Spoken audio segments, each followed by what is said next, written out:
est-ce que les dynamiques seraient définitivement en train de changer? Au mois de février, les marchés européens ont continué de surperformer.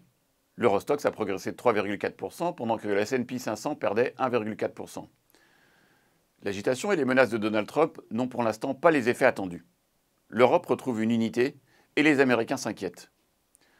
Les Américains semblent avoir compris qu'in fine, ce sont bien eux ou les entreprises locales qui paieront les droits de douane, clairement aujourd'hui assimilés à une taxe qui participerait à améliorer le déficit budgétaire gigantesque de 7%.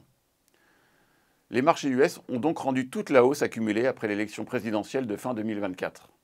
Les Européens ont, eux, maintenant bien admis qu'ils ne pourraient plus compter sur les États-Unis, ni économiquement, ni militairement. C'est une fois de plus dans la difficulté qu'ils semblent prendre leur destin en main. Cela passe de manière visible par une augmentation massive des dépenses militaires, mais également par un assouplissement des réglementations pour contrer les US. Enfin, la relance allemande que nous espérions après les élections de février arrive beaucoup plus rapidement que prévu. Le nouveau chancelier souhaite faire voter 2 budgets sur 10 ans de 400 milliards pour la défense et 500 milliards pour les infrastructures. Ceci représente la bagatelle de 20% du PIB, soit 2% par an. De quoi relancer l'économie allemande dès 2025. Enfin, la Chine a confirmé que son déficit budgétaire augmentera pour atteindre un historique 4% contre 3% en 2024. L'objectif est de soutenir la demande intérieure et atteindre 5% de croissance en 2025 malgré les potentiels effets négatifs des droits de douane. Les actions européennes pourraient continuer à surperformer. Les écarts de valorisation, même s'ils se sont légèrement réduits, demeurent largement plus élevés qu'historiquement. Les investisseurs internationaux demeurent très sous-investis sur la zone, alors que la dynamique relative aux US s'améliore, comme le montrent les indices de surprise économique, indices qui illustrent le niveau de surperformance des données macroéconomiques publiées par rapport aux anticipations. En parallèle, la dynamique des valeurs d'intelligence artificielle qui avaient tiré les indices américains semble avoir été profondément perturbée par l'émergence de DeepSeek en janvier. Donald Trump crée beaucoup de volatilité dans les anticipations économiques et dans les marchés, mais historiquement, il a toujours gardé un œil sur les indices actions, ce qui pourrait donc demeurer une force de rappel avant les élections de mi-mandat en 2026. La poursuite de la baisse des marchés américains serait une mauvaise nouvelle. Ces dernières années, la croissance US était notamment tirée par l'effet richesse induit par la hausse des marchés actions. Croissance, marchés financiers et consommation s'auto-entretenaient. Nous ne voudrions pas voir apparaître le phénomène inverse, avec un appauvrissement des consommateurs qui ferait chuter la consommation.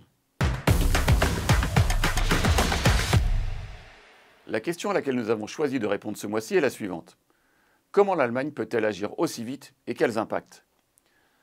Les annonces du nouveau chancelier ont clairement pris les marchés par surprise et signent le nouveau volontarisme allemand.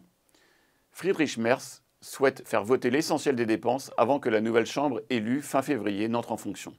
Étonnamment, il devrait parvenir à ses fins car un consensus CDU-CSU et SPD a pris forme et le soutien d'une partie du FPD et des Verts pourrait permettre d'atteindre les 2 tiers des votes de l'Assemblée.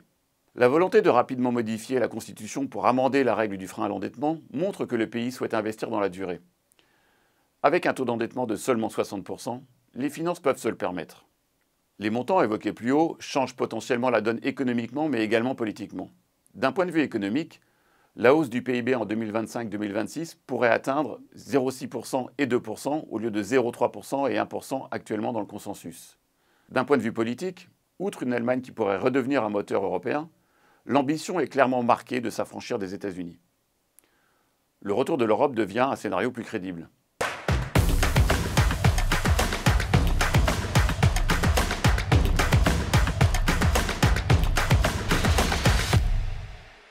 Depuis un mois, l'actualité mondiale est particulièrement riche, générant une très grande volatilité de tous les actifs. Les actions, les taux, les changes.